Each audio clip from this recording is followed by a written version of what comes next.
오늘 우리에게 주신 하나님의 말씀 함께 보도록 하겠습니다. 갈라디아서 2장 20절의 말씀입니다. 갈라디아서 2장 20절 말씀입니다. 오늘 한 절이니까요, 다 같이 우리 큰 소리로 합독하도록 하겠습니다. 준비 시작. 내가 그리스도와 함께 십자가에 못 박혔나니 그런즉 이제는 내가 사는 것이 아니요 오직 내 안에 그리스도께서 사시는 것이라. 이제 내가 육체 가운데 사는 것은 나를 사랑하사 나를 위하여 하나님의 아들을 믿는 믿음 안에서 사는 것이라. 아멘. 한번 따라해 보시겠어요? 하나님의 아들을 믿는 믿음 안에서 사는 것이라. 아멘. 아멘입니다. 지금은 이제 고인이 되신 이제 팀 켈러라고 하는 목사님이 계시는데요. 이분은 이제 보수 신학교에 이제 교수로 계시다가 이제 뉴욕 맨하탄에 맨하탄 한복판 중심에 교회 개척을 자기가 가리키던 학생들이 개척을 안 하니까 본인이 교수직을 하다가 내가 얼마나 복음이 능력이 있는지를 지금으로 따지면 지금 우리가 서울로 보면 강남 한복판에 개척을 한 거죠, 이분이. 그래서 뉴욕이라고 하는 그 도시 안에 이분이 개척을 해서 무려 복음화율을 7%를 올렸습니다. 7%. 근데 이분이 그러면 그 7%를 어떤 막 우리가 나아가서 어떤 뭐 대단하고 획기적인 창의적인 전략으로 사람들을 끌어모았냐, 그러지 않았어요. 이분이 어디에서 승부를 봤냐면 복음이 정말 능력이라는 것을 이분이 보여주는 것에 승부를 걸었죠. 자, 그래서 대표적으로 이분이 이제 생각하는 그 하나님의 복음을 전하는 방식은 이와 같습니다. 여태까지 뭐 교회마다 복음을 안 가진 적이 있었나? 다 복음이 있었죠. 근데 이분의 문제는 복음이라는 것에 문제가 있기보다는 그 복음이 놓여져 있는 이 시대, 상황, 이 문화를 이분은 주목해서 본 것이에요. 그러니까 이 문화가 가지고 있는 강력한 힘이 있거든요.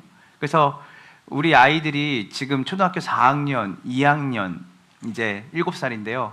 이미 4학년, 2학년만 돼도 이 아이들이 그 문화에 깊이 빠져 있거든요. 그래서 그 동년배 친구들, 또래 아이들이 무엇을 좋아하면 자기들도 거기에 대해서도 좋아하고, 또 어느 때 보면 그 문화 안에서 이것이 맞다, 좋다, 이것이 정말 행복이다 라고 하면 거기에 마음에 모든 것을 그쪽으로 빼앗기는 거예요. 그래서 여러분들도 그런 경험이 있겠지만 그 초등학교 때, 중학교 때, 고등학교 때, 또 여러분들이 대학 시절 때, 또 여러분들이 어떤 유행이다 하면 그것을 반드시 가지면 정말 기쁘고 행복할 것 같은, 그러니까 쉽게 말해서 그 우상이 있는 거죠, 우리한테. 그것이 나를 만족시켜주고 그것이 정말 나를 기쁘게 해줄 거다. 반틸이라는 분이 있습니다. 반틸. 이분이 이제 사실은 변증학, 그러니까 기독교 변증학의 최고의 학자거든요. 변증이라는 것은 우리가 어떤 상황과 사건을 봤을 때 그것을 우리가 어떻게 우리가 가진 진리가 맞는지를 거기에 대해서 이야기해주고 증거해 주는 거잖아요. 근데 이제 반틸이 얘기했던 건 뭐냐면 각 시대의 문화마다 뭐가 있냐면 사람들이 생각하는 공리가 있다는 거예요. 공리가 뭐냐면 이거는 물어볼 필요도 없어. 이게 뭐예요? 진리라고 생각하는 거예요. 자, 자본주의에서의 진리는 뭐죠? 돈이 가장 우리에게 행복을 주는 가장 좋은 자원이라 생각하는 거죠. 그래서 이거는 물어볼 필요도 없어. 야, 너는 돈이 정말 귀하다고 생각해? 중요하다고 생각해? 그러면 당연하지. 거기에 어떤 논리가 필요 없어요. 왜 사람들이 교회를 안 나올까? 왜 사람들이 여기 검단 신도시의 많은 인구의 사람들이 대부분이 왜 교회를 다니지 않을까? 왜 그럴까요, 여러분? 복음이 진리라고 생각하지 않기 때문이에요. 여기에 대해서 어떤 논리가 필요 없어요. 근데 이것은 사실 계몽주의 시대부터 있었던 사조예요. 계몽주의의 특징이 뭡니까? 그러니까 우리가 이거 인라인먼트라고 하는데 우리가 드디어 꿈에서 깼다라는 거예요. 그건 뭐냐면 여태까지 우리가 속고 살았다는 거예요. 여태까지는 하나님이 정말 모든 것의 원인이요 결과라고 생각했는데 그렇게 살아가면 안 됐다라는 거예요. 과학과 우리가 의학이 발달되고 우리 기술이 발달되면서 이제는 우리의 이성이 하나님의 자리를 대체해서 이제는 우리가 사고하고 생각하는 것이 옳다고 생각하면서 살아가는 시대라고 이제 그들이 선포하고 그런 류의 학문과 주류를 우리 가운데 미디어를 통해서 여러 가지로 확산시키는 거죠. 그래서 사람들은 기독교는 시시껄렁한 얘기를 하는 것 같고, 그리고 지금 내 삶과는 전혀 부합되지 않는 이야기를 우리는 기독교에서 교회에서 얘기하는 것 같다라는 생각을 이미 공리로 사람들은 가지고 있다라는 거예요. 그래서 교회 가자 그러면 너나 믿어. 나는 믿지 않아. 야, 그런 어떤 형이상학적인 존재를 우리가 어떻게 우리의 삶에 하나님으로 믿을 수 있어? 나는 돈을 믿어. 나는 내 힘을 믿어. 나는 내가 가진 어떠한 경험을 믿어. 자, 그런데 진짜 문제는 교회 안에서도 이 문화, 이 시대가 가지고 있는 흐름을 그대로 가져와서 신앙생활 하시는 분들이 있어요. 이성으로 자기의 경험이 하나님의 말씀보다 더 우위를 가지고 있는 거죠. 그러다 보니까 이걸 쉽게 못 깨트려요. 제가 오늘 이 믿음에 대한 이야기를 하면서 여러분들이 가지고 있는 믿음에 대한 잘못된 이해를 복음으로 여러분에게 말하기 전에, 설명하기 전에 여러분 안에 근원적으로 가지고 있는 공리가 있다는 거예요.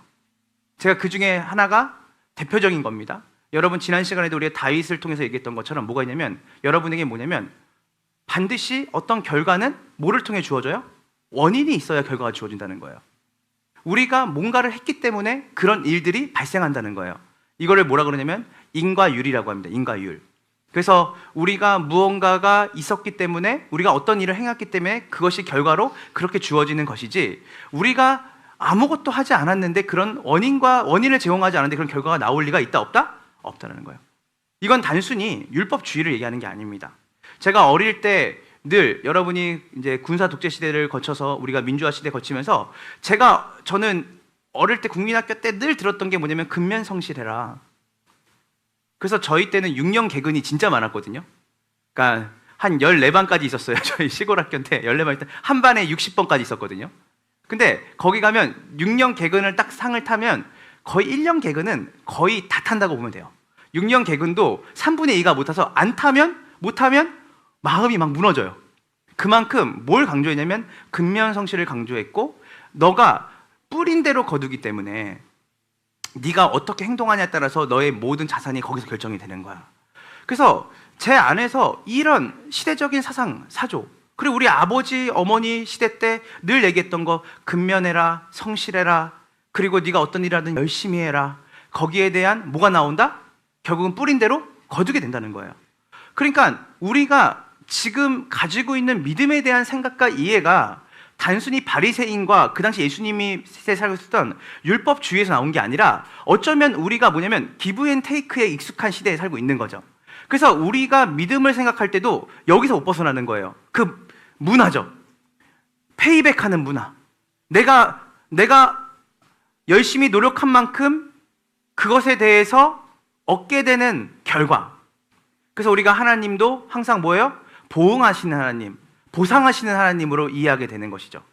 그러니까 이거 자체가, 믿음 자체가 우리가 세상이 가지고 있는 문화의 힘에서 나오는, 사조에서 나오기 때문에 어떻게 보면 기초가 올바르게 되지 않으면 그 위에 쌓는 모든 것들은 뭐가 되는 거냐면 열심주의로 빠지거나, 어떤 종교의 행위를 우리가 열심히 해서 그에 합당한 보상을 주님께서 주셔야 된다라고 하는, 주님을 마치 요술램프 지니처럼 우리가 많이 문지르는 거죠.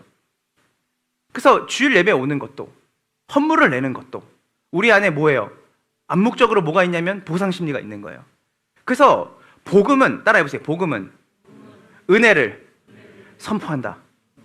그래서 유일하게 하나님께서 우리에게 주신 그 복음은 우리에게 은혜를 이야기하는 복음이거든요. 그러니까 이것을 은혜대로 이해하지 않으면 우리에게 나오는 모든 것들은 뭐냐면 하나님에 대한 열심으로 하나님의 손목 비틀어서 하나님이 나에게 무엇을 줘야 되고, 때로는 우리의 삶에 하나님이 선하게 개입하시는 걸 볼 때는 그때 내가 교회에 와서 이렇게 기도했고 이렇게 했기 때문에 하나님이 이렇게 주신 거야. 그러니까 뭐가 있는 거예요? 계속해서 끊임없이 나의 행위에 뭐가 걸려 있는 거죠? 구원도 걸려 있고 보상도 걸려 있는 거예요. 그러니까 내가 열심히 교회 생활할 때는 뭐예요? 자신감이 있는 거예요, 하나님 앞에. 그러나 내가 삶에서 약간 비틀거리면 뭐예요? 나 같은 게 무슨 기도야, 나 같은 게 무슨 예배고, 그러다가 안 좋은 일로 하나님이 마치 개입하신 거 느껴지면 뭐예요? 계속 두려움이죠. 내가 그때 교회를 안 가서 이런 일이 있었구나. 자, 여기서 우리가 정의하는 그 믿음의 근본적인 그 안에 문화는 뭐가 있는 거냐면 페이백과 기브 앤 테이크가 있는 거예요. 그리고 근면 성실과 열심으로 우리가 뭔가를 행해야 보상으로 받는 구원이 있는 거고 은혜가 있는 것이죠. 자, 이제는 저는 여러분에게 이 문화 안에 여러분이 가지고 있는 그 생각들, 그 사조를 여러분이 끌어다가 계속 성경을 그렇게 볼 때가 많거든요. 그리고 여러분 신앙이, 그래서 진짜 성경이 말하고 있는 믿음이 무엇일까? 성경이 말하는 복음이 무엇일까를 여러분들이 성경을 통해서 열심히 그리고 성실하게 따라오셔야 되는 거예요. 그래야 여러분들이 여기서부터 뭘 시작할 수 있냐면 진짜 바른 신앙생활을 다시 시작할 수 있는 것이에요. 자, 우리가 함께 오늘 말씀을 좀 보도록 하겠습니다. 우리 로마서 4장 13절을 읽을 텐데요. 오늘은 로마서 4장을 중심으로 해서 진짜 우리가 가져야 될 믿음이 뭘까? 우리가 예수 믿으세요? 할 때 그 믿음이 뭘까? 그래서 그 믿음을 지난 시간에는 다윗을 통해 살펴봤잖아요. 오늘은 아브라함이라는 인물을 통해서 진짜 믿음이 뭘까?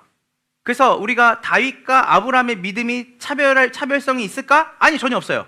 성경은 신실한 하나님이 신실하게 기록하신 거기 때문에 여기서는 이렇게, 여기서는 다르게 쓰신 게 없어요. 동일해요. 그래서 저는 다시 확인하는 거예요. 우리 지난 시간 기억하시죠? 다윗이 가진 믿음은 골리앗을 쓰러뜨리는 자기 신념에 비롯되는 믿음이 아니라 철저하게 뭐예요? 하나님이 이루신 일에 대한 뭐예요? 의지고 의존이라고 했잖아요. 그래서 다윗이 뭔가 갚으려고 했더니 하나님이 이랬잖아요. 네가 나한테 뭔가 드릴 게 뭐가 있냐? 하나님은 조금도 부족함이 있어요, 없어요? 없으신 분이에요. 그러니까 우리가 가지는 믿음을 뭔가 증명하는 게 아니라 실제로 그 믿음이 뭔지를 알게 되면 믿음에 합당한, 성경이 말하는 믿음에 합당한 뭐가 나오는 거죠? 행동이 나올 수 있다는 거예요. 자, 오늘 아브라함을 함께 볼 텐데 우리가 4장 13절을 우리가 로마서 4장 13절 한번 다 같이 보겠습니다. 준비 시작. 아브라함이나 그 자손에게 주신 하나님의 약속, 율법으로 말미암은 것이 아니라 믿음의 의로 말미암는 것이다. 아멘, 아멘입니다. 자, 여기서 뭐라고 말합니까?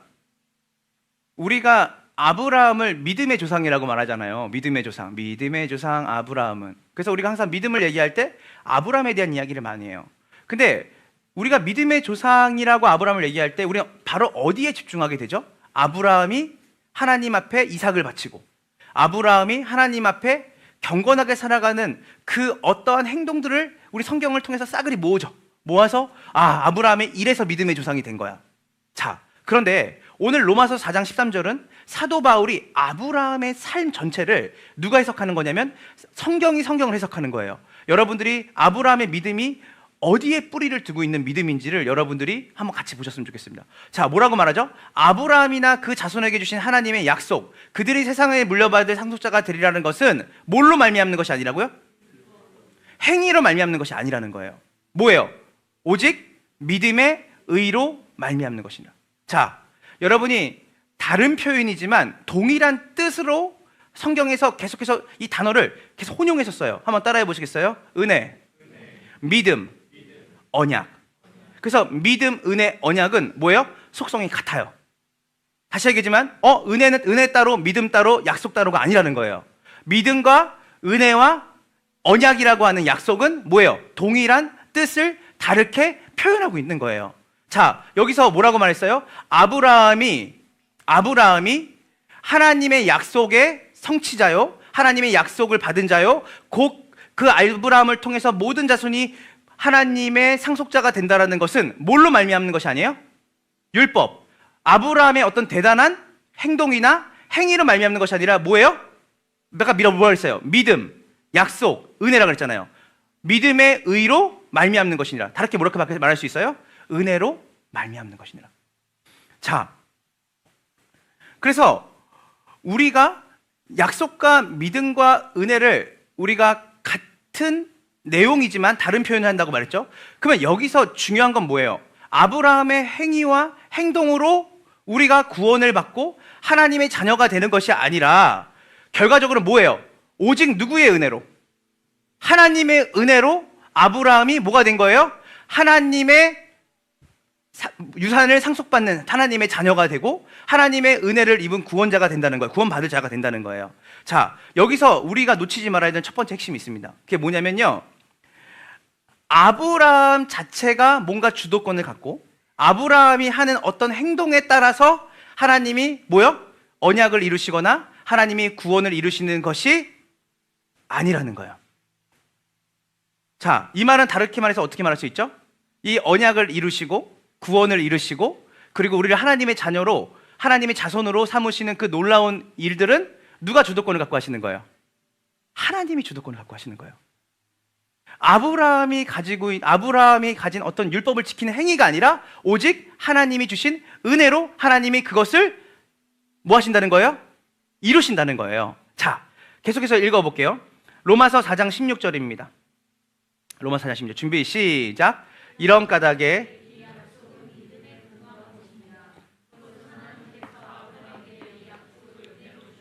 이것을 그의 모든 후손에게도 곧 율법으로 사는 사람들에게만이 아니라 아브라함이 지닌 믿음으로 사는 사람들에게도 보장하시려는 것입니다. 아브라함은 우리 모두의 조상입니다. 자, 여기서 아브라함은 우리 모두의 조상이라는 거 믿음의 조상이라는데 그 믿음이 뭐냐면 다시 우리 6절 보면 하나님께서 아브라함의 이 약속을 뭘로 주셨죠? 뭘로 주셨어요? 은혜로 주셨어요. 자, 중요해요. 하나님께서 아브라함에게 언약을 맺으실 때 내가 너를 나의 자녀로 너의 자손을 그 하나님의 구원의 복을 누리는 자손으로 하나님께서 약속하셔서 그것을 이루실 거야 라고 하는 것을 아브라함이 가진 행위가 아니라 누구의 은혜로? 하나님의 은혜로 하나님이 그 약속을 주셨다라는 거예요. 그래서 이것을 아브라함이 뭐 했어요? 믿었어요. 아브라함이 하나님이 내가 율법을 지킴으로 내가 하나님의 법을 행함으로 이 일을 이루시는 게 아니라 순전히 뭐예요? 전적으로 하나님이 원인이 되시고 하나님이 그것의 결과가 되셔서 우리의 은혜와 우리의 구원이 누구에게 달려있다는 거예요? 하나님께 달려있다라고 바울은 얘기하는 거예요. 자, 로마서 4장 17절을 한번 다 같이 보겠습니다. 시작. 이것은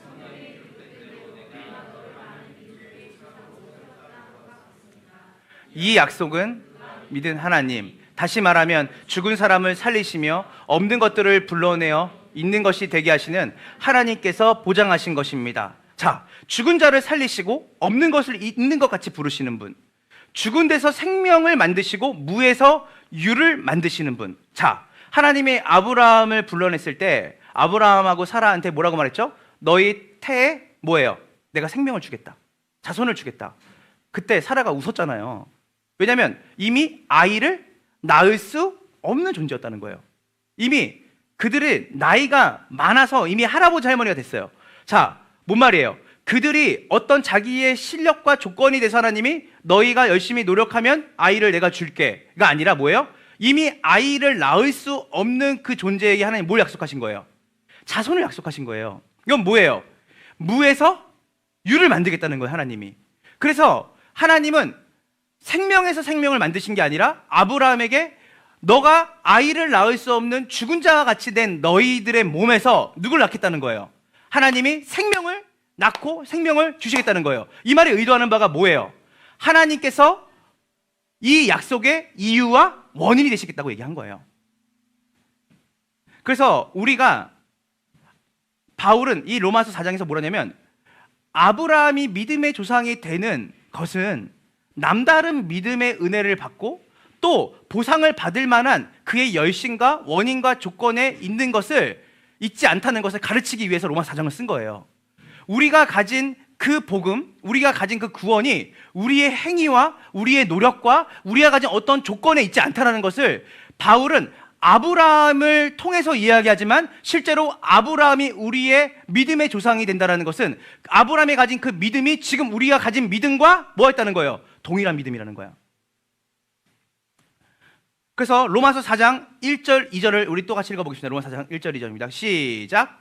그러면 육신상으로 우리의 조상인 아브라함이 무엇을 얻었다고 우리가 말할 수 있겠습니까? 아브라함이 행위로 의롭게 되었더라면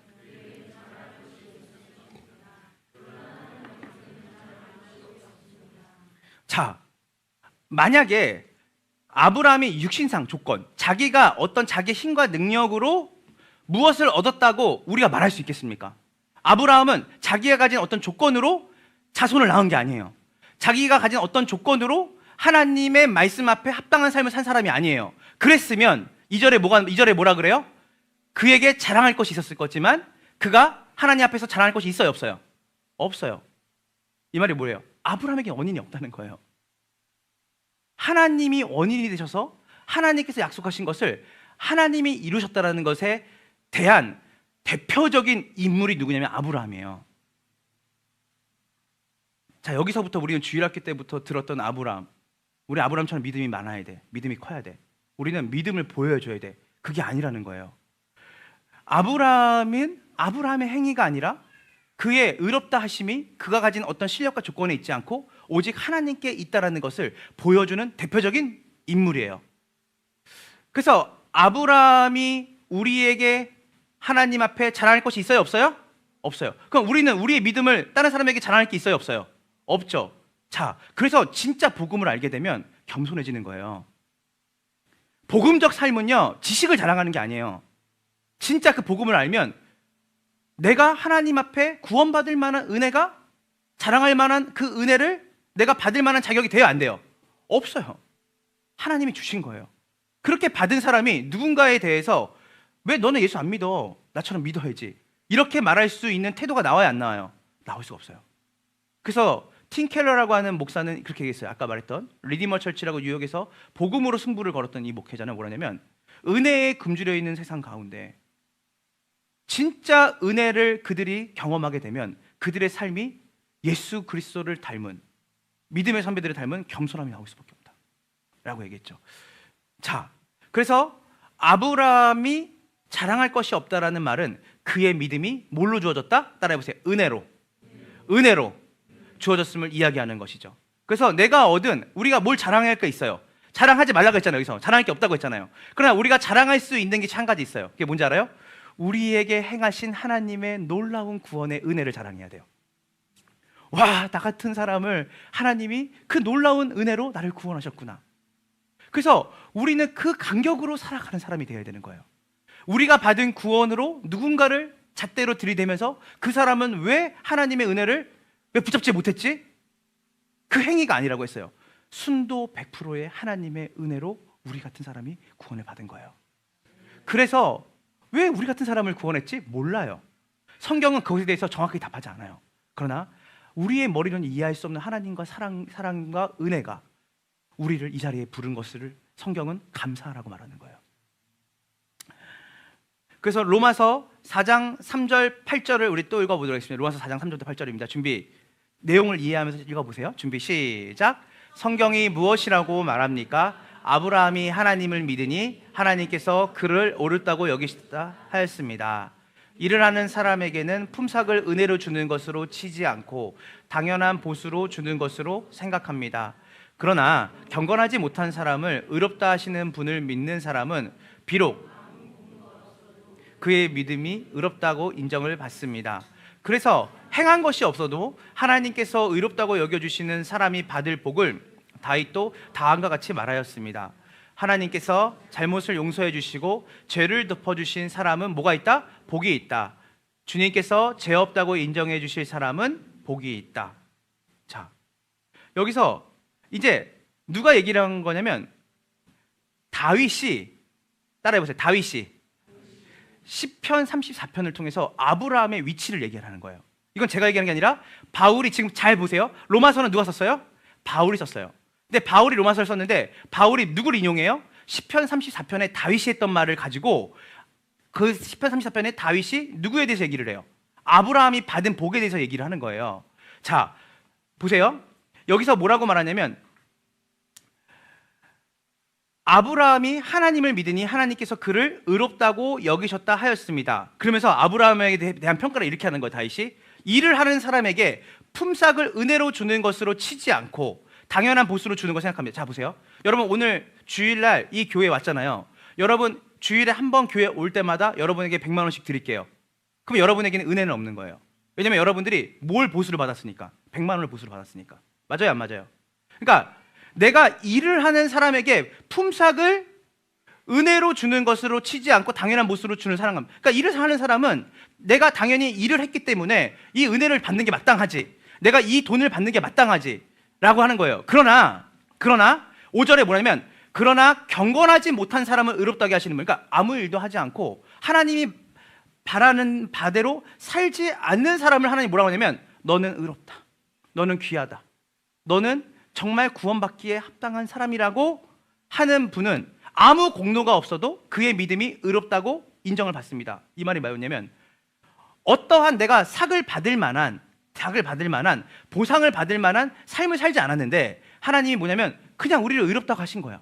이게 아브라함에 대한 다윗의 평가였어요. 아브라함은 어떤 사람이냐면 그가 대단한 행위를 해서 하나님이 너 믿음이 좋구나 라고 말한 사람이 아니라 그는 어떠한 일도 하지 않았던 사람이다. 하나님 앞에서 경건한 삶을 살았던 사람이 아니지만 하나님이 그를 갈대아 우르에서 그를 끄집어내서 뭐라고 말했어요? 아브라함아, 창세기 15장이에요. 내가 너를 뭐예요? 의롭다고 여기겠다고 하신 거예요. 하나님이. 여기 아브라함의 어떤 행동이 아니에요. 오늘 여러분이 오늘 이 자리에서 일주일 동안 어떻게 사는지 저는 잘 몰라요. 저는 일단 오늘 그 얘기를 하는 게 아니에요. 그러나 확실한 건 무엇이냐면 여러분이 가진 행위와 여러분이 가진 어떠한 실력으로 여러분이 여기에 예배당에 오지 않았다는 건 저는 명확하게 얘기할 수 있어요. 하나님의 은혜가 오늘 여러분을 예배의 자리에 부르신 거예요. 그래서 여기서 다윗도 이 얘기를 해요. 다윗이 시편 34편. 자, 우리 지난번에 다윗이 쓴 밧세바라는 유부녀를 그가 성적으로 그 여자를 빼앗아 가지고 자기의 첩으로 삼고 그리고 누구를 죽였어요? 우리야 자기 그 유부녀의 남편이 있었을 거 아니에요. 다윗이 그 왕의 그 권세를 가지고 그 자기의 성적인 범죄가 걸릴까 봐 누굴 죽였어요? 그 여자의 남편이 우리아도 죽여버렸어요. 자, 그리고 나서 나단이라는 선지자가 막 꾸짖었어요. 어떻게 하나님이 세우신 왕이 그렇게 살인죄와 성적인 범죄를 저지를 수 있습니까? 했더니 다윗이 침상이 정말 눈물로 다 적시듯이 회개하고 기도했던 두 편의 기도문과 시편이 있어요. 그게 뭔지 알아요? 시편 51편과 시편 34편이에요. 그래서 지금은 시편 34편을 바울이 인용하는 거예요. 다윗이 자기의 죄에 대해서 막 울고 하나님 제가 너무 범죄했습니다 막 이렇게 기도하다가 다윗이 뭘 하냐면 하나님의 은혜로 깨닫는 게 있었던 거예요. 여러분 기도하다 보면 깨닫는 게 생기죠. 열심히 기도하다 보면 아 하나님이 이렇게 해서 이렇게 하셨겠구나 라고 하는 그 깨달음이 확신으로 올 때가 있어요. 다윗도 마찬가지였어요. 자, 우리 한번 다 같이 볼게요. 6절 8절입니다 다윗이 밧세바를 취하고 우리아를 죽이면서까지 그런 범죄를 취한 상태에서 회개하다가 깨달은 게 있는 거예요. 자, 6절 7절 8절입니다 로마서 4장 시작. 아니요, 4장 6절부터 8절입니다 4장 6절부터 8절. 네. 자,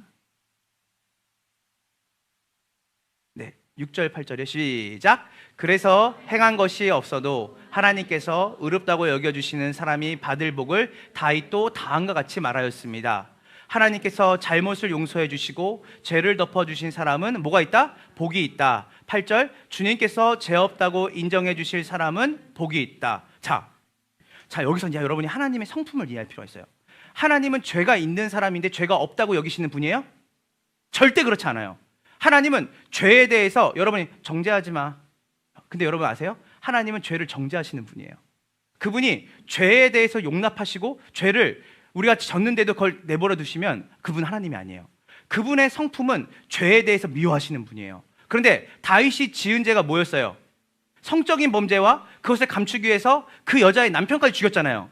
근데 다윗이 그것을 놓고 회개하다가 깨달아요. 이게 되게 중요해요. 내가 내 죄를 덮어주고 내 죄를 없다고 인정해 주실 사람은 복이 있다. 뭐 말이에요? 자기를 대신해서 자기의 죄를 짊어지고 그 죄의 문제를 해결하고 그 죄를 가려줄 분이 있다는 것을 다윗이 시편 34편에 깨닫게 돼요. 여러분, 우리가 아브라함이 하나님을 믿으니 하나님이 그를 의로 여기셨다라고 하는 게 창세기 나오는데 거기서 아브라함이 어떤 행동을 하기 전이에요. 하나님이 아브라함에게 뭘 주셨냐면 은혜로 그에게 믿음을 주셨는데 그 믿음은 무엇이냐면 아브라함이 가진 그 어떤 행위나 아브라함이 가지고 있는 어떤 선한 동기가 그를 하나님 앞에 의롭다고 여김 받게 하는 것이 아니라 하나님이 아브라함의 무엇을 목적어가 빠져 있어요. 이거 굉장히 성경이 우리에게 주는 굉장히 재미있는 장면이에요. 하나님이 아브라함이 무엇을 믿는 믿음이었냐면 바로 자기 자신을 대신해서 자기의 전 행위와 삶을 자기를 대신해서 지켜주실 누구요? 메시아를 믿는 믿음이 그를 의로 여기게 한 거예요. 누굴까요? 예수 그리스도예요. 예수 그리스도예요. 내가 죄를 졌는데 그 죄를 가리움을 받는 자는 복이 있다. 여러분, 그 죄 때문에 죽으신 분이 누구예요? 예수님이에요. 하나님은 여러분의 죄를 없다 하지 않으세요. 죄송해요. 그래서 뭐냐면 너가 죄를 범하면 정녕 뭐하리라? 죽으리라. 누가 죽었어요? 예수님이 여러분을 대신 죽은 거예요. 그래서 로마서 4장은 뭘 얘기하는 거냐면 성경 전체의 복음의 핵심에는 그리스도가 있어요. 구약은 오실 메시아에 대한 약속을 기록해 놓은 거고, 신약은 그 예수님이 오신 거예요. 그래서 아브라함이 믿었던 그 믿음과, 아브라함이 가졌던 그 믿음과, 다윗이 가졌던 믿음과, 오늘날 우리가 가진 믿음이 예수 그리스도 안에서 동일하게 경험되어지는 거예요. 자, 이제 또 계속 논리를 전개해 볼게요. 그래서 일을 해서 삭을 받는 것은 은혜가 아니에요. 그렇죠? 여러분이 뭔가를 하나님 앞에 열심히 해서 하나님이 자, 너네 열심히 했으니까 그 행위 보고 내가 너한테 은혜를 주고 구원을 줄게. 이것은 은혜가 아니라고 했어요. 왜냐면 여러분 대가를 여러분이 받은 거니까. 은혜는 자격 없고 조건 없는 자가 하나님 앞에 뭔가 드린 게 아무것도 없는데 그 대가 없이 하나님이 아무것도 하지 않았는데 그냥 준 거예요. 마치 사랑이가 아빠 제가 막 이렇게 엉망으로 막 이렇게 뭐 했어요. 그랬구나. 그래도 아빠가 사랑이한테 이걸 줄게. 사랑이가 어리둥절한 거죠. 왜 나는 거기에 아버지에게 뭔가 상을 받을 만한 일을 하지 않았는데 아버지가 나한테 상을 주신 거예요. 제가 이 얘기를 왜 하냐면 이 복음이 여러분한테 되게 이질감이 느껴지거든요.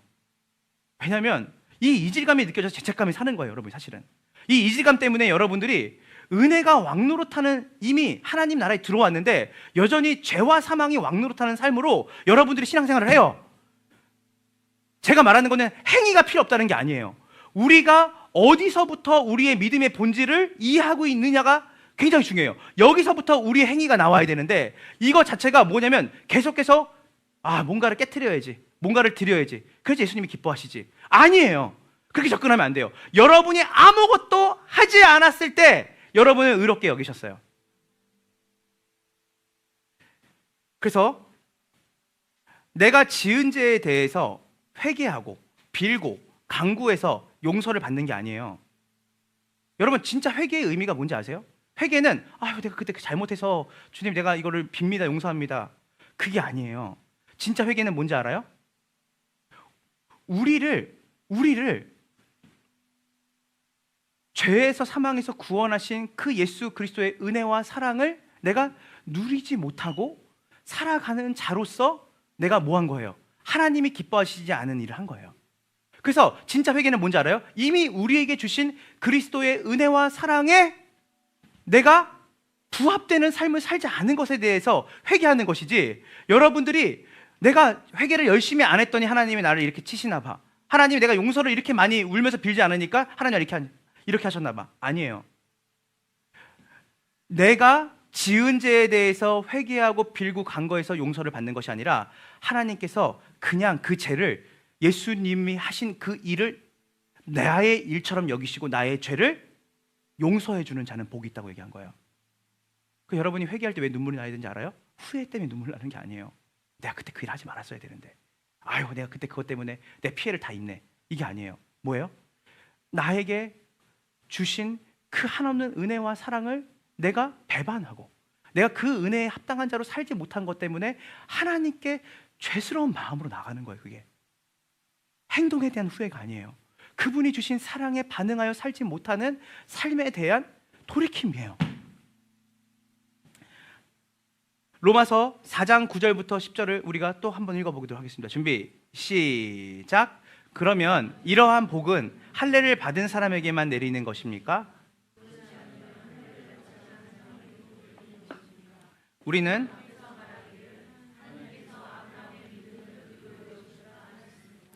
그러면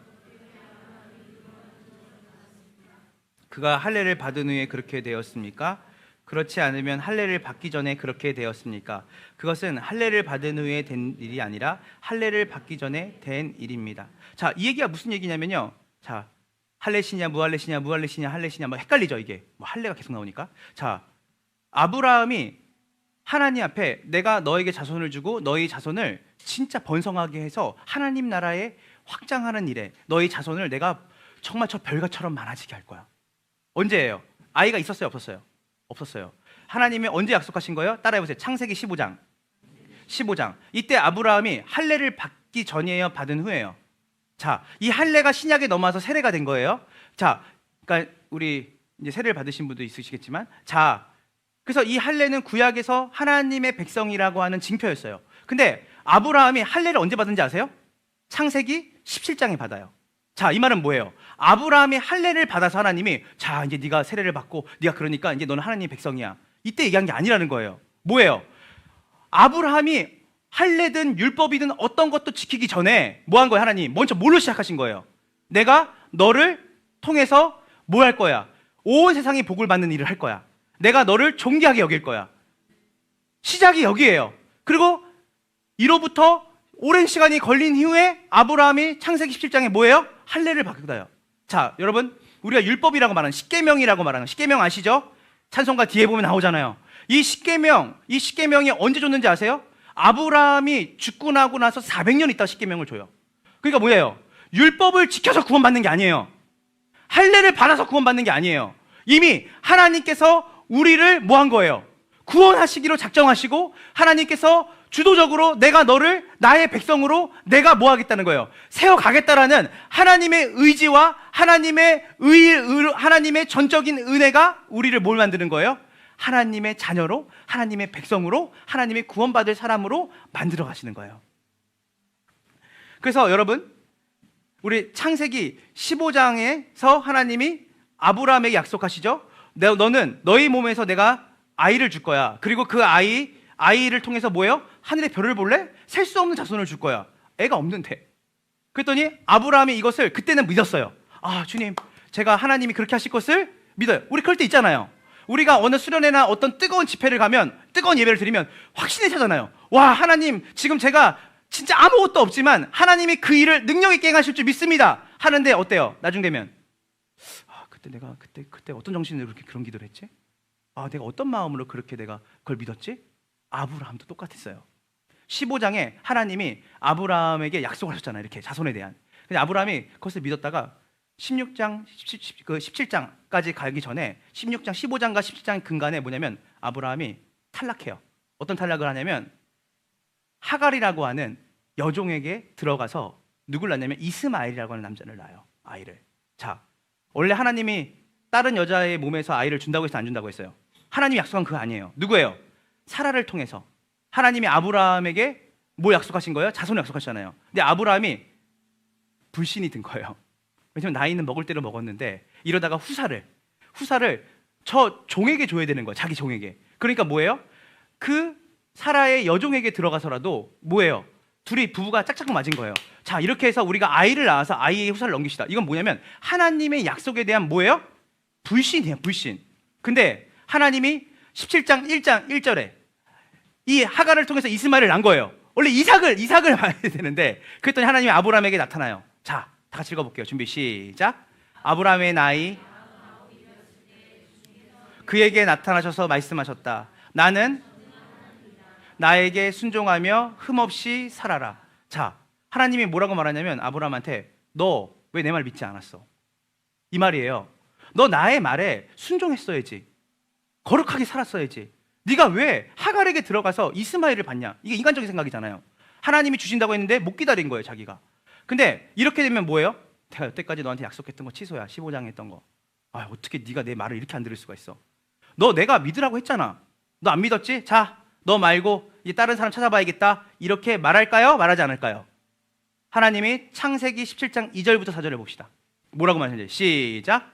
너와 너 사이에 내가 몸소 언약을 세워서 아브라함이 얼굴을 땅에 대고 엎드려 있는데 하나님이 그에게 말씀하셨다. 나는 너와 언약을 세우고 약속한다. 너는 여러 민족의 여러분 이거 특이한 게 아니에요. 15장에 했던 내용 반복이에요. 뭐예요? 네가 지금 실패했지. 너는 지금 그 언약을 내가 너한테 하겠다고 했던 그것을 너는 지켰어 못 지켰어? 못 지켰지만 잘 봐. 너 불순종했지. 너 내가 내 말에 순종하라고 했잖아. 17장 1절에 그렇게 얘기를 해요. 그래서 뭐냐면 15장의 내용을 반복해서 얘기하세요. 내가 그것을 확인시켜서 내가 이것을 이룰 거야. 누굴 통해서? 너를 통해서. 이게 얼마나 우리한테 위로가 되는지 몰라요. 우리는 실패하고 엎어지고 자빠지는 시간도 많아요. 근데 하나님이 뭐냐면 끝까지 포기하지 않으시고 하나님이 우리를 통해서 당신의 일을 이루시겠다고 하신 거예요. 이게 은혜인 거예요.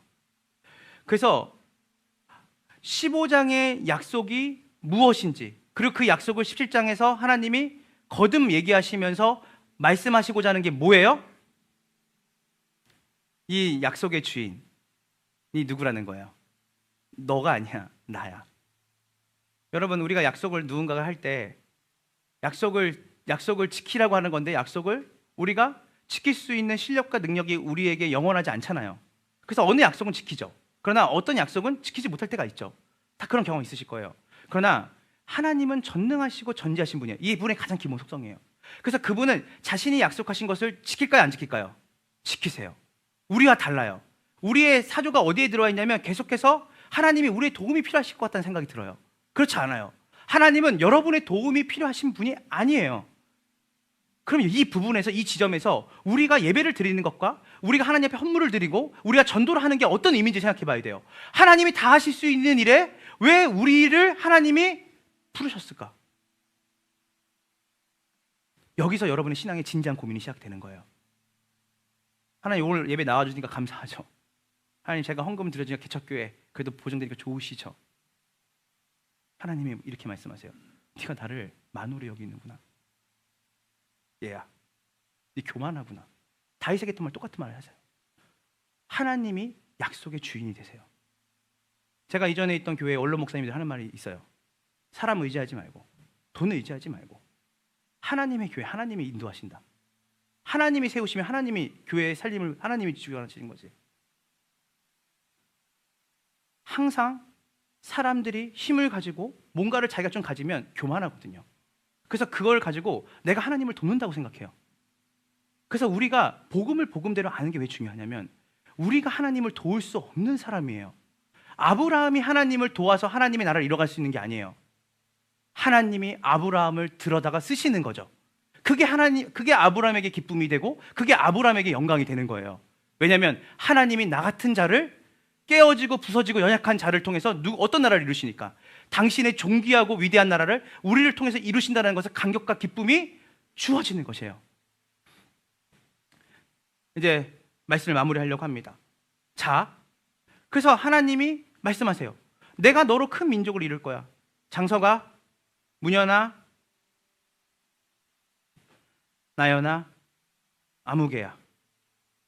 죄송합니다. 내가 너를 큰 민족을 이루고 내가 내 후손의 하나님이 되며 내가 그것을 내가 이루겠다. 이것을 믿느뇨?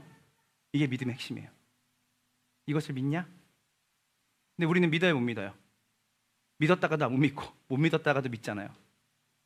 감사하죠. 우리의 온탕과 냉탕을 왔다 갔다 하는, 열탕과 냉탕을 왔다 갔다 하는 우리의 분별 없는, 기준 없는 우리의 믿음이 아니라 신실하신 그 하나님이 그 약속을 우리와 맺으시고 그것을 그분이 이루시겠다고 우리에게 말씀하시는 거예요. 그것의 가장 큰 핵심과 근간이 뭐예요? 바로 갈라디아서 오늘 2장 20절이에요. 자, 우리 다시 한번 2장 20절 읽어볼까요? 준비, 시작. 이제 살고 있는 것은 내가 아닙니다.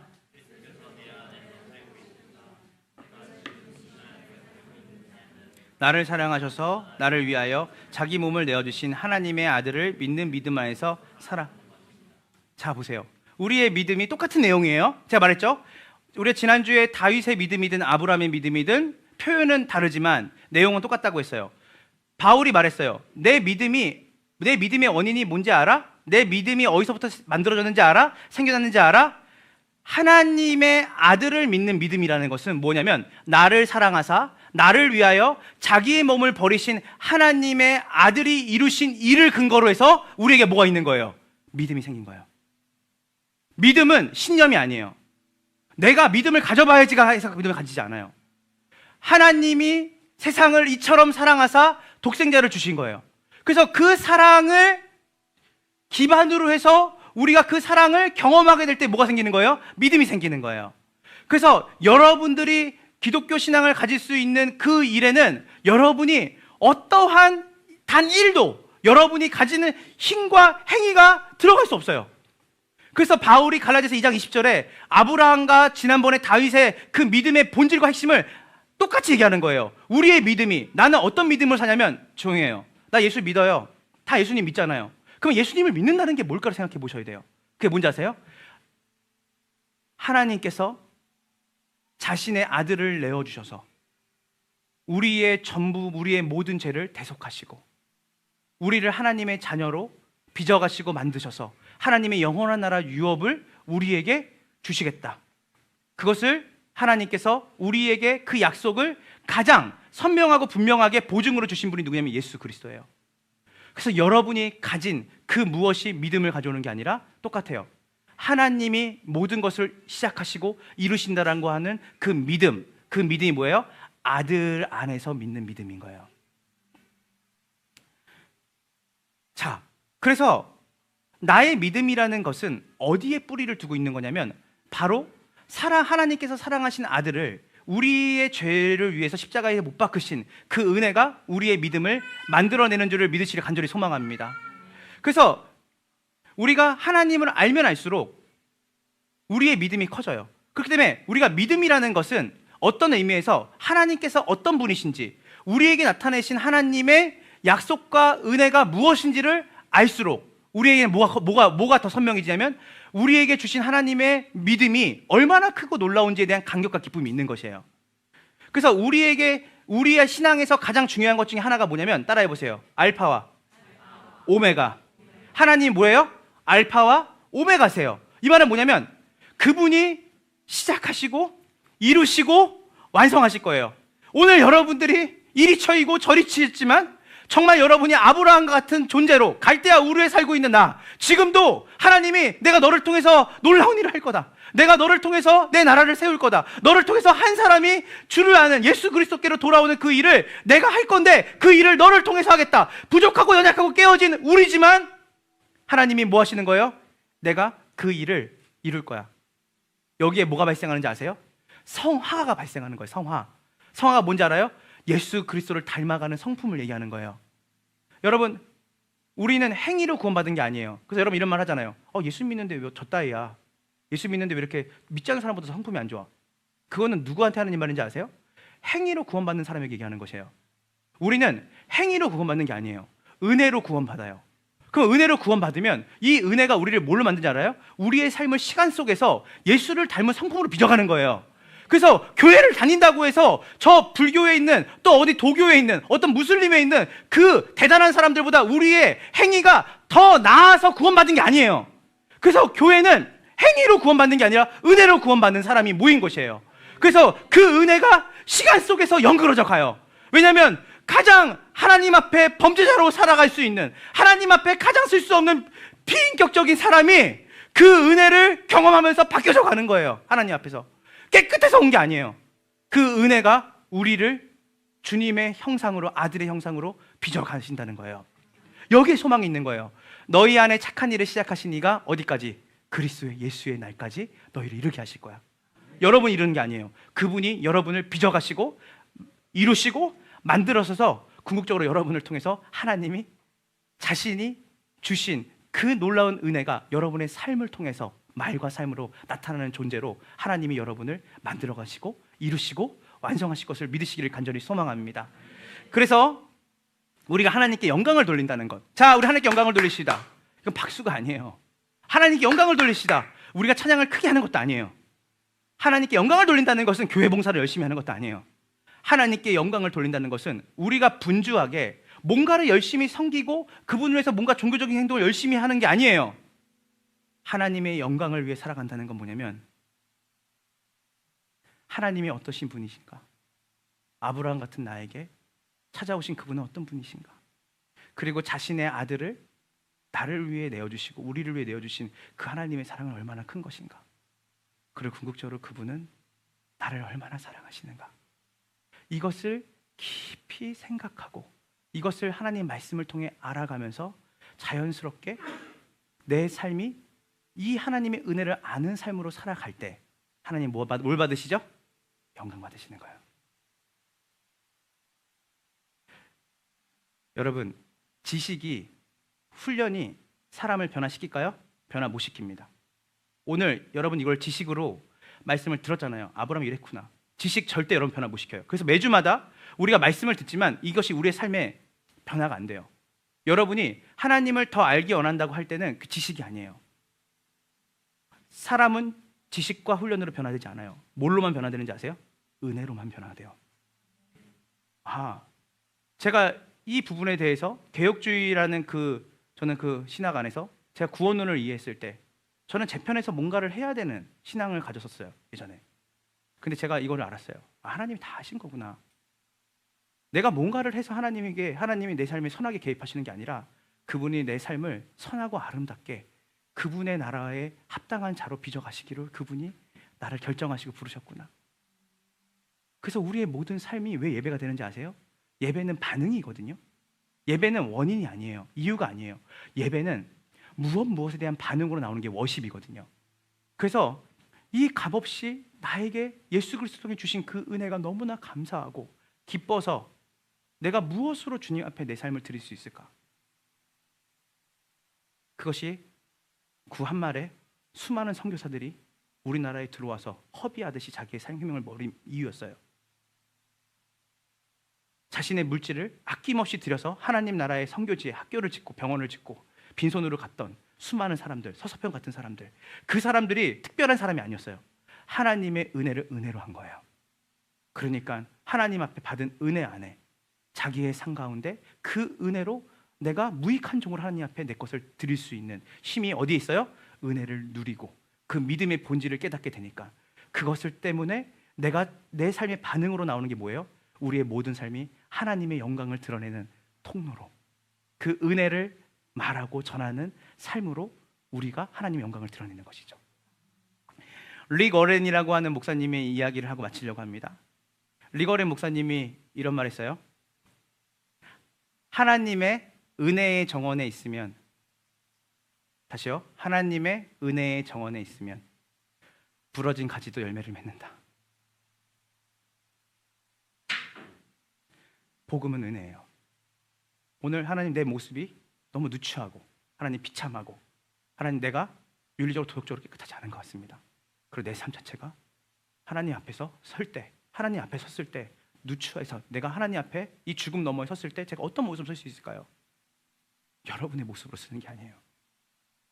그 분이 예수 그리스도가 여러분의 죄를 가리시고 여러분 앞에 서서 여러분을 변호하시는 분으로 쓰세요. 아버지, 이를 보십시오. 이의 얼굴에 제 피가 묻어 있습니다. 이의 옷에 제가 깨끗게 한 흰옷이 입습니다. 이가 아니라 제가 이를 위해서 모든 것을 행하고 모든 것을 이뤘습니다. 패스오버, 그냥 건너가는 거예요. 이 은혜가 여러분의 삶 가운데 있는 거예요. 그래서 세상은 은혜를 얘기하지 않아요. 유일하게 그 은혜를 이야기하고 그 은혜를 누릴 수 있는 유일한 공동체가 어딘지 아세요? 바로 예수 그리스도의 복음으로 말미암아 구원받은 이 공동체만 그 은혜를 얘기할 수 있어요. 그래서 이 공동체 안에 누구든 들어올 수 있는 거예요. 왜냐하면 그 은혜를 우리도 누렸으니까. 그래서 오늘 이 시간에 여러분의 믿음이 아니라, 여러분의 신념이 아니라 하나님이 전적으로 시작하시고 이루신 그 믿음의 근거에서 우리가 여기 있다라고 하는 감사, 그 은혜가 왕노릇하는 복된 삶을 여러분 가운데 이 믿음의 본질을 붙잡고 살아가기를 주님 이름으로 축원합니다. 우리 이 시간 함께 찬양하고 우리 기도하며 나갑시다.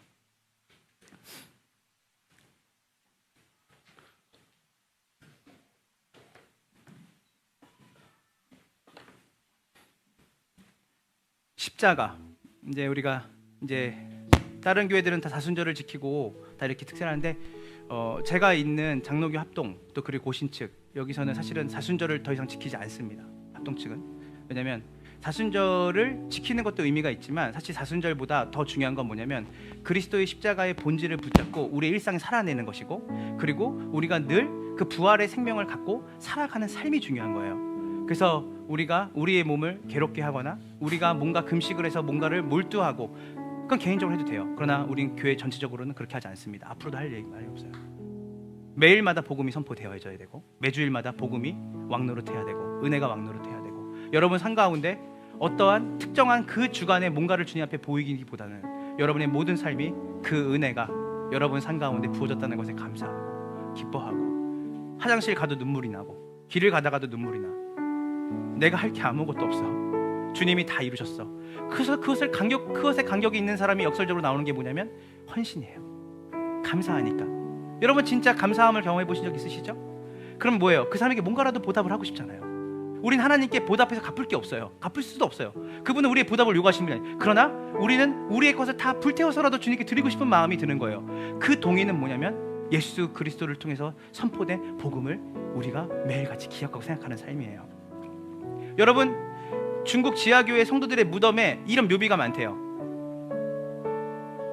여러분 알죠? 문화혁명 때 중국에 있는 수많은 선교사들이 추방당하고 죽임당했어요. 그들의 묘비 안에 뭐인지 알아요?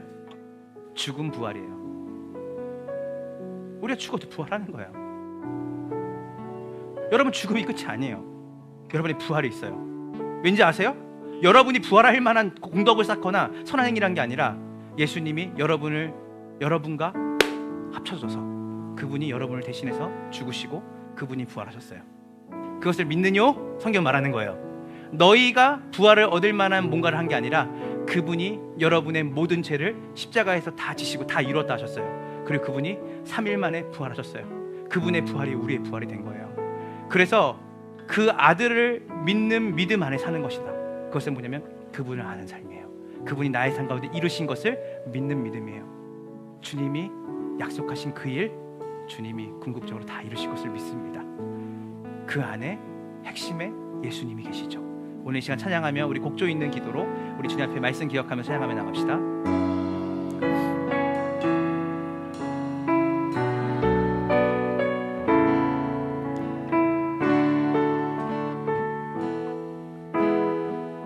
무엇이 변치하나 무엇이 변치 않아 내 소망이 되며 내 소망이 되며 아브라함 같은 우리의 삶 가운데 무엇이 한결같아 내 삶을 품으리 그 하나 만족해 해 내 영이시며 그를 기다려 오늘도 내 영이 기쁘니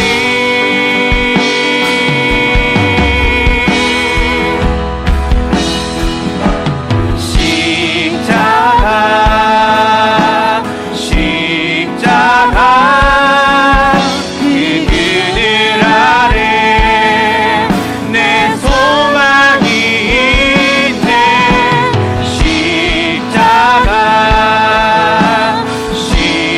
십자가 그 그늘 아래 내 생명이 있네. 우리 다시 한번 물어봅시다.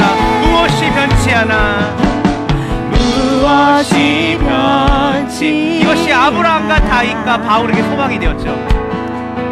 내 소망이 되며 무엇이 한결같아 무엇이 그분의 신실하심이죠.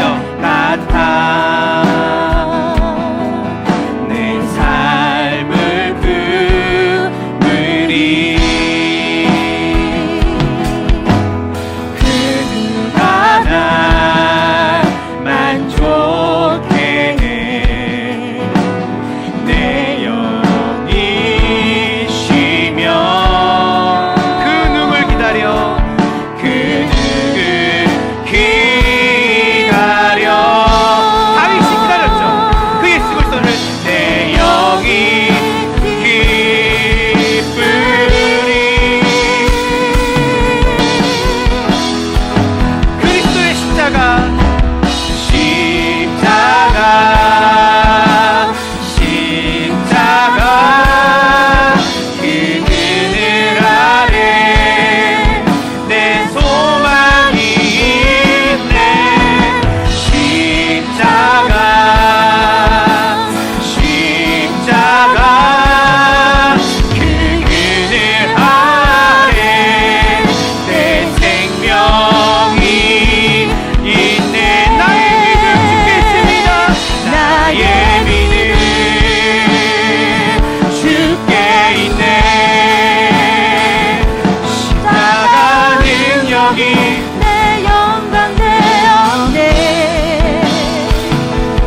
십자가 그 그늘 아래 내 소망이 있네.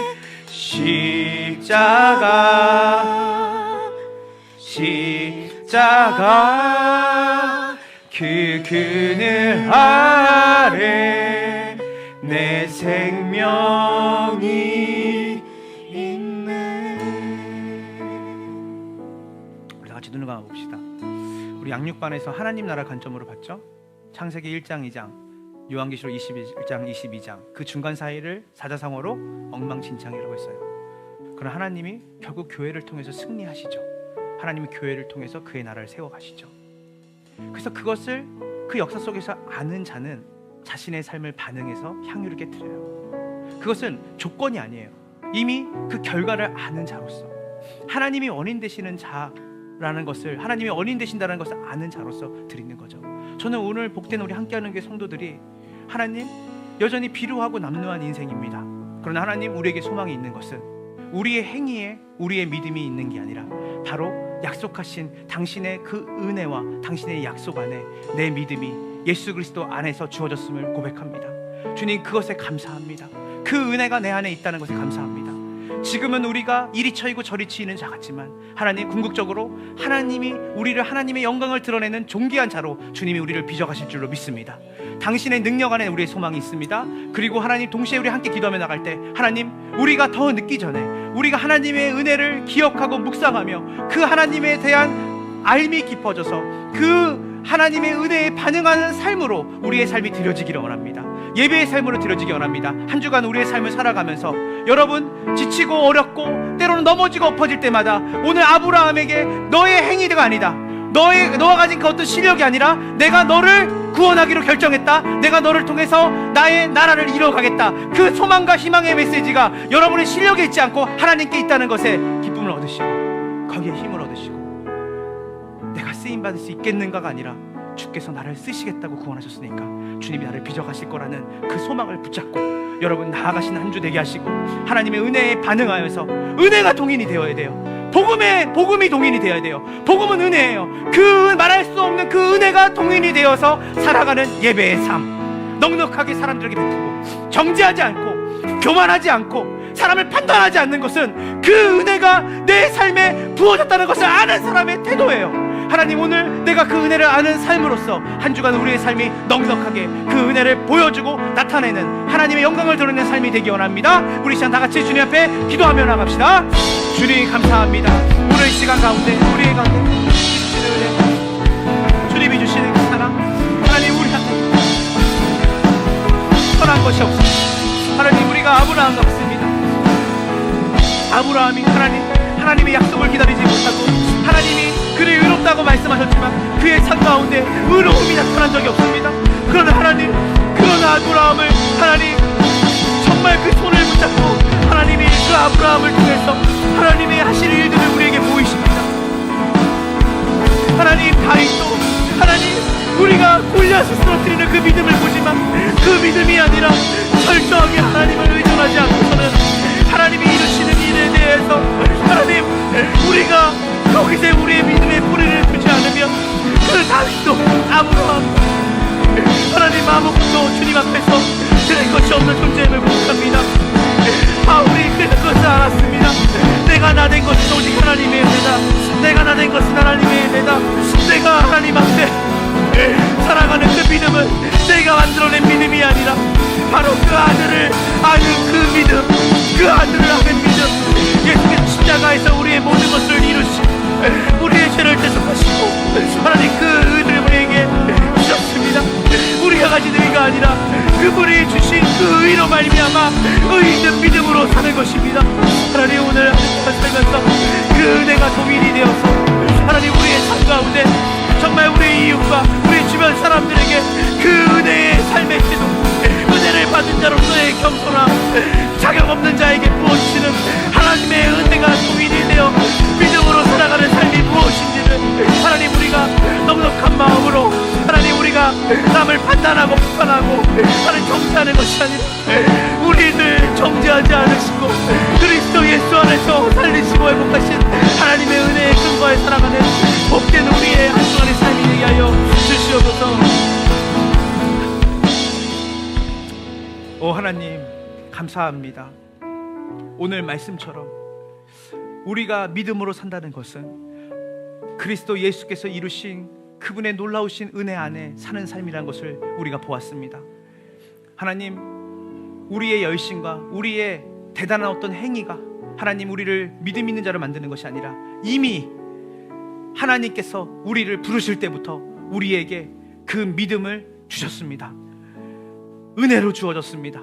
하나님, 우리가 그 은혜를 기억하고 때로는 넘어지고 엎어지고 때로는 우리의 삶이 때로는 하나님이 보실 때 한심해 보일 거라고 생각하는 정도까지 내려간다 할지라도 그 속에서 우리가 일어날 수 있는 힘은 우리에게 주신 그 믿음이 애초부터 우리의 행위와 관련된 믿음이 아니라 순도 100% 하나님께서 전적으로 우리에게 믿음을 주실 때 그 믿음에 합당한 삶으로 우리를 빚어가시겠다고 하는 하나님의 능력이 우리 가운데 부어졌음을 알게 하여 주시옵소서.